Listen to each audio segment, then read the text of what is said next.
بسم الله الرحمن الرحيم. ازيكم يا شباب؟ معاكم محمد ممدوح من قناة جيمز ترويك. هنشر لكم معايا تعريب لعبة جاتا اي في النسخة كومبليت اديشن. التعريب بيشتغل على النسخة كومبليت اديشن فقط، النسخة اللي هي دودي ريباك. لعبة تعريب رامي زهران، ترجمة عربي كاملة. اللعبة طبعا حسب المعرب منتهية بنسبة 85%، وطبعا لسه الباقي ما ترجمش، لكن ترجمة مقبولة جدا. طبعا جربتها، بس هقول تاني الترجمة بتشتغل على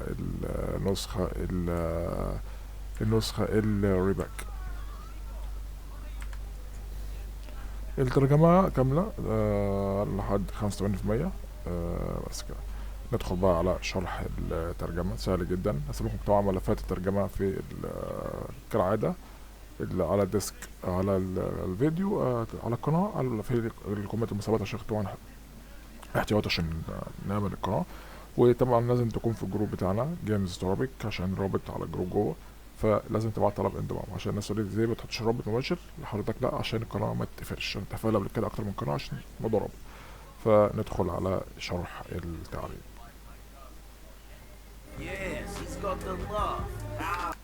ندخل بقى على التعريب. هو التعريب سهل جدا جدا. اول حاجة هنفك ضغط الملفات ديت بدون اي مشاكل، وهيستخرج لنا الملفات. طبعا الباسورد هيكون زد ار، طبعا حروف كابيتال مش سمول. زد ار.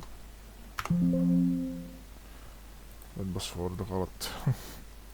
يا انا كده عملتهم غلط.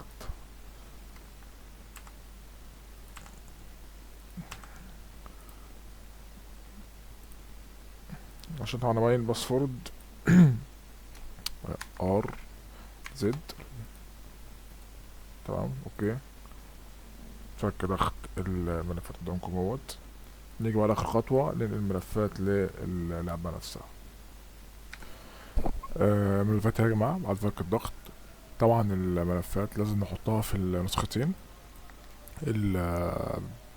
طبعا لازم اللعبة التعريب على البلاك اديشن. نقول تاني بلاك اديشن. نروح هنا الجزء اللي هو الايسلي بتاع اي في، نعمل نذكر الملفات هنا، نقف على الاستبدال.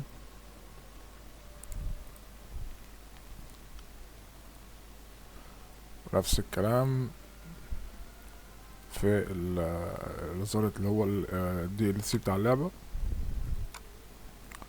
نفس الكلام، نقف على الاستبدال.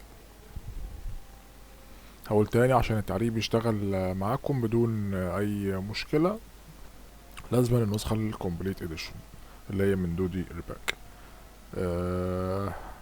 غير كده التعليم مش هيشتغل معاك. يعني لو عندك اللعبة لوحدها مش هشتغل معاك. هقول تاني. الملف بتاع الترجمة 43 ميجا. ان شاء الله نزل الملفات كالعادة في الجروب، في بوست مثبت، والقناة شرح تركيب وكل حاجة. هقول تاني لازم تكون في الجروب عشان تعرف تنزل ملفات. تنضم للجروب. لو شفت الفيديو على قناة اليوتيوب لازم تبعت انضمام للجروب. هسيب لكم رابط الجروب والتعريب في الكومنت المثبت. عشان طبعا يظهر معاك البوست بتاع التعريب لازم تكون في الجروب. بس كده. طبعا حل القناة معرفش معايا فيها شوية، مفيش حد يعمل سبسكرايب ليها خالص، يعني واقف على 3000 ونص سبسكرايب، فياريت الناس تدعمنا. او طبعا القناة التانية اللي هي البديلة حوالي 900 سبسكرايب، فان شاء الله اسيب لكم رابط القناتين دعم بقى ليهم ان شاء الله. بأمر الله الفيديو الجاي هنزل لكم تعريب ماكس بين 3 ان شاء الله. كان معكم محمد ممدوح من قناة جيمز عربي. في رعاية الله، السلام عليكم.